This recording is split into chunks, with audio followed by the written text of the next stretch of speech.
What is going on, everyone? My name is Shaq and today I'm here with something a little bit different. I have done something similar where I showed you guys a challenge, the Melo and Giannis challenges for the other week, but this time I'm showing you how to complete a spotlight challenge, specifically the triple-double in the Spotlight Andre Iguodala challenges. This one has caused a lot of pain for a lot of people because Iguodala isn't the greatest rebounder. A lot of people may have gotten past it, but I kind of want to explain how I managed to pass it so it gets a little bit easier for you. Hopefully my tips will be able to give you an idea as to how to complete it. So first off, looking at the challenge, we see here that the challenge rules are we must use Andre Iguodala as well as Kyle Korver, which isn't too difficult at all. And we need to win the game and get a triple-double with Andre Iguodala. Now, the part that really has made it a lot more difficult for people has been getting the rebounds, because rookie difficulty, you can get points easily,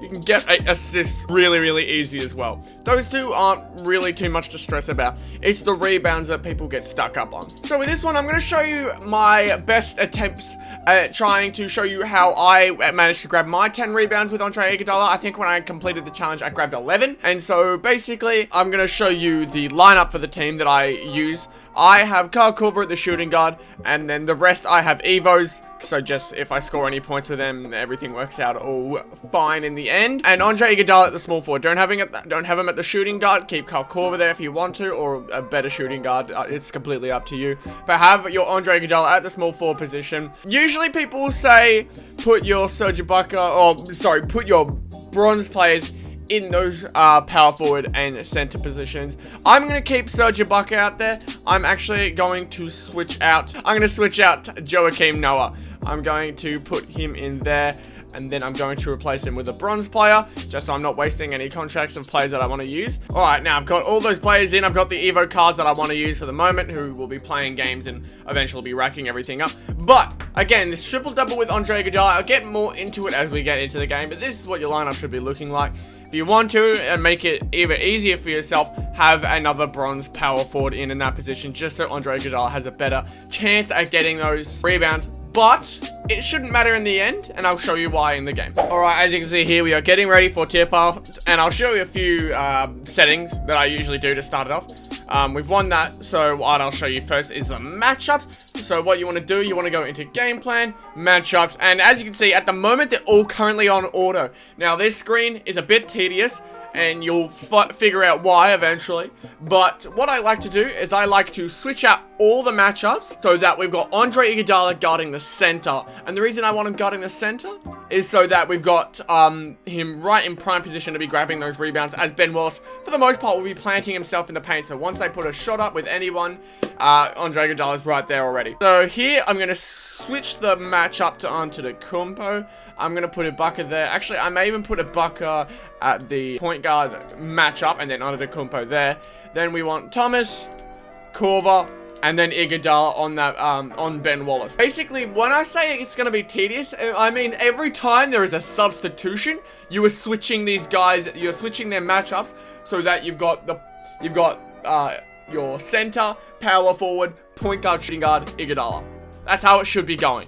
And every time that the opponent makes a sub, then you're switching up accordingly. Best thing you can do as well, go into coach settings and turn those substitutions and timeouts to manual, so then you don't have to keep worrying about who's on, who's off for your team, and game goes a lot quicker. So what I'm going to do, I'm just going to quickly run this through, get a foul. Iguodala hits his 2 free throws. Now what I'm going to do, I'm going to hit right on the D-pad, I'm going to hit left, L2 once, and then I'm going to go into run in transition for rebounds. So then every time a rebound is brung down, so as we see here, we're going to have Ben Wallace fading. It's not going to go his way every single time, obviously, but it puts him in prime position for most of the rebounds. Also, easy thing with this is that you can green up pretty much just every single shot you put up. So as you can see there, Iguodala, Korver, someone on him, fair bit behind the line, still able to green it. It's really simple. Just stick on Andre Iguodala. Even you can flop with a few players so that you've got the shots going up quicker. They'll green it every now and then, but just that means the shots are going up quicker. Can have Ibaka falling there. Iguodala is down there, and look at that, grab one board immediately, just like that. So now we're running out in the fast break. Find Korver. Bit late on the release, that's all good. We're not stressing, but just keep doing that over and over again. All you have to do really is just wait for them to put that shot up. Don't flop if it's Iguodala there, but usually I like to make sure that Ibaka's out of the way. He was in there that time, but we were lucky that Iguodala was there at the right place. Isaiah Thomas greening that ball up as well. Everything going smoothly so far. Just keep doing this over and over again, and eventually you'll have your 10 rebounds. We'll see how many I can get this game. I'll try and get as many as I can with Iguodala. Now, one thing I noticed and I wasn't taking account for, and I don't know why I wasn't, is there was a substitution in between all that. So now I need to go back into it, and as you can see, the matchups have changed because they've all gone off. So there's most of our matchups. What we're going to do, put Ibaka right back there, Antetokounmpo, go there. We're going to go then Thomas, Korver, Iguodala. Just like that, we've switched back the matchups. And it gets a bit tedious after time, but at the end of the day, it's not too bad. We're not too stressed. As long as we're getting the challenge done, that's what we're looking forward to the most. So at the end of the first quarter, we're much more on track than we need to be. We currently got 12 points, 5 rebounds, 6 assists with Andre Iguodala. We got the 12 points with Kyle Korver as well, because we're literally just passing to him, setting up, and he's putting that shot up. But yeah, that's a really good starting lineup or starting stat line for this challenge, because what I usually aim for is 3 rebounds by the end of the first, 5 by the end of the half, 7 by the end of the third, but usually I like to push it to 8, because then in the last quarter we've only got to get 2 more at max. So 7 is good by the third quarter, but 8 is ideal. I think we'll be able to get, well, if we keep getting on this track, we'll be able to get the triple-double within the half. Which is much better than I expected. But we're doing really, really well to start off. Serge Ibaka stayed out, which is exactly what we've wanted. And we've been able to get easy boards down there. Oh, just like that, we've gotten another rebound off basically what was a steal. We're going to put that one up straight to Serge Ibaka. That's really helpful. That's more than helpful. Those little floaters, which have the potential to be contested, are probably some of the most ideal shots.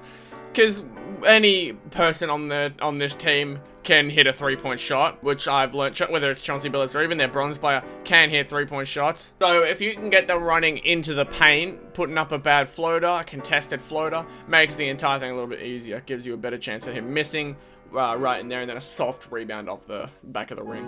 I'm going to try something which I also suggest to you guys. If you're running out of time and you're not getting the rebounds you're hoping to, what I could best suggest is if you shoot that ball up quickly, switch to Iguodala, and then try and make a last second effort. Obviously, it really is an all desperation thing, but if you're close to getting those rebounds but you're running out of time, you really do have to just start chucking up shots.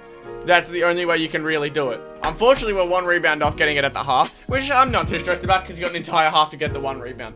But I'll show you guys my final stat line at the end of the game. I'm going to try my best to make it as crazy as possible to give you guys an idea of how easy it is to get everything but the rebounds. But this little tactic should hopefully get the rebounds up as well.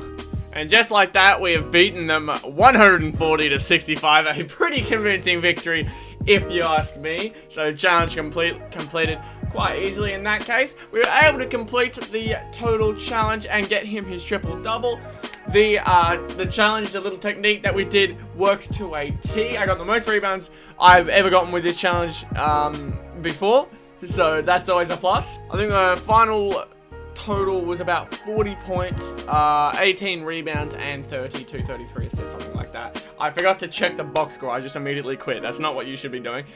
But we were able to get it done very, very easily, and yeah, pretty happy with that. But just follow those little steps, you'll be able to complete the third challenge of the Spotlight series pretty easily. I did it more than easily because it is on rookie difficulty. It's just a long time, which for some people that's even more helpful. That's what you need. But rookie difficulty is really not too difficult. When you start to work out how to get those rebounds, how to best get those rebounds, it's all so much easier for him. I got 18 rebounds in total that one. That was really, really good. It can be done with a Sapphire. I was using a Ruby for that gameplay, but a Sapphire is the type of card that I actually completed this challenge first with. I got 11 rebounds with Sapphire Andre Iguodala. So even with Sapphire, you'll be able to complete this challenge with using the technique that I've just shown you. If this video has been helpful for you, please be sure to leave a like down below, comment down below any video ideas, suggestions, and constructive criticism as well. I'm always looking down there. And subscribe to the channel if you are new. We are on a road to 300 subscribers, only 20 away at the moment. Really, really close, so hoping to get that before the end of the year. Thank you all so much for watching this video, and I'll see you all in the next one. Goodbye.